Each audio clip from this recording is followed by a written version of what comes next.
Viete, pani, počuli ste už o tej kobyle? O akej kobyle? Čo to pre boha táraš, Jack? Takže vy ste o nej nepočuli? No nie, to som nepočul. Je to nová kobila, že vraj sa tu túla, nik o nej nič nevie a proste nik. Podľa mňa bude veľmi záhadná. Záhadná? Ako to myslíš? Ja neviem, nedôverujem jej. Každý hovorí, že pomáha koňom, ale mne sa to tak nezdá.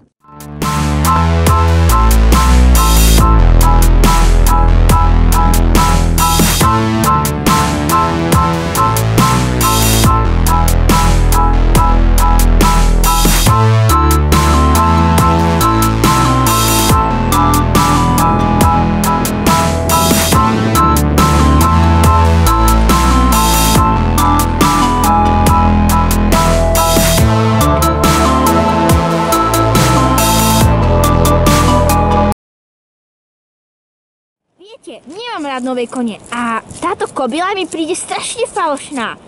Ale teraz sa nemôžeme zdržovať, keď sa mi o kobile. Musíme ísť za deťmi, lebo Amy o nás bude mať strach. Dobre, pane, ale musíte mi veriť. Čo ste tu robili vôbec také samé? Vás tu rodičia pustili? Viete, teta, nás rodičia púšťajú. Ach, tak to je dobré, ale choďte už domov, lebo je to tu teraz nebezpečné. Fúka silný severák, vás nemusí trápiť. Ale isté je, že nie som odtiaľto. To sme si prekvapivo všimli. Tak dobre, nie som odtiaľto. Nie som zvyknutá na takéto silné vetry a... Ne, to je jedno. Aj tak už budem musieť ísť. Ale vy si dávajte veľký pozor, lebo pytliaci sú veľmi zlí. Pozrite! To je tá záhadná kobila. Pani, čo ak ubližuje vašim deťom? Vyzerá to, že sa s nimi rozpráva. Prosím ťa, Jake.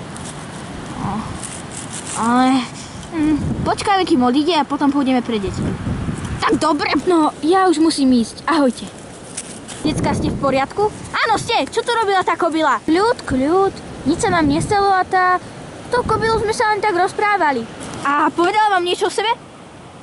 Nič, ale každopádne nie je odtiaľto.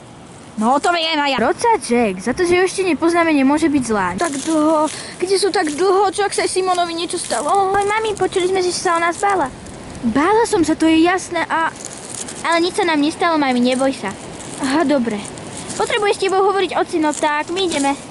Dobre, a čo potrebuje?